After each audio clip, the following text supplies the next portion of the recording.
नमस्कार, मी संगीता सोनार. संगीताच किचन स्टोरीमध्ये आपणा सर्वांचे मनापासून स्वागत करत आहे. मला स्टार बाजारमध्ये चांगल्या क्वालिटीचे ॲव्होकाडो मिळाले.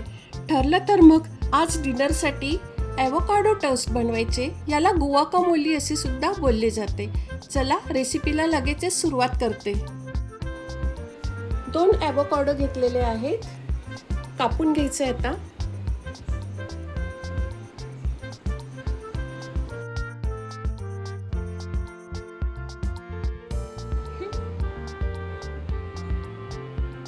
हे आता टाकून देत आहे.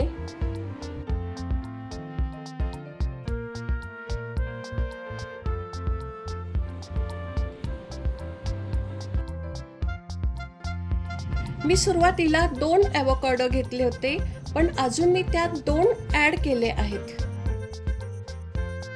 फोर्कच्या सहाय्याने याला आता मॅश करून घेते.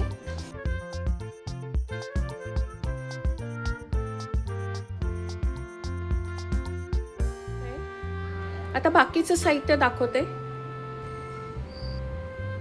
एकदम बारीक कापलेला कांदा आता ॲड करते.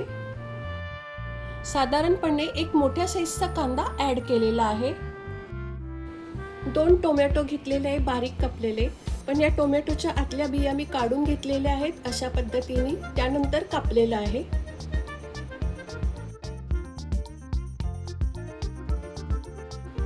हिरव्या मिरच्या एकदम बारीक कापलेल्या घालून घेते.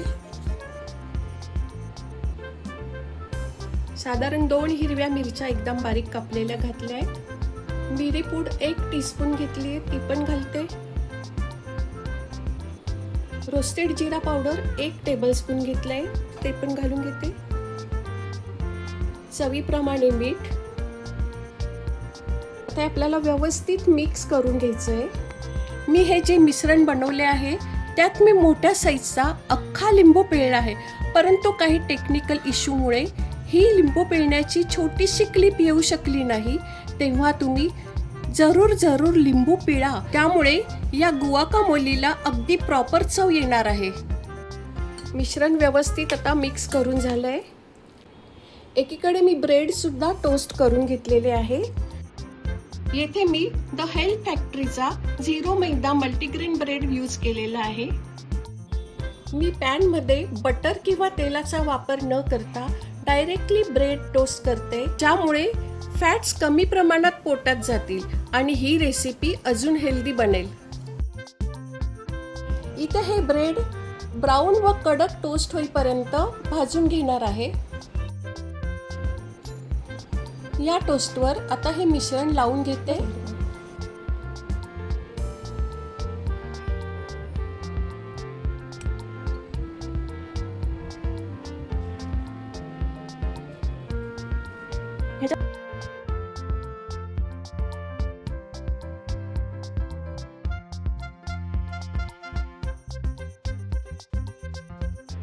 अशा पद्धतीने प्रोटीन युक्त असा गुआकामोली आता तयार आहे. आवडली की नाही तुम्हाला ही रेसिपी आवडल्यास लाईक, शेअर आणि सबस्क्राईब करा.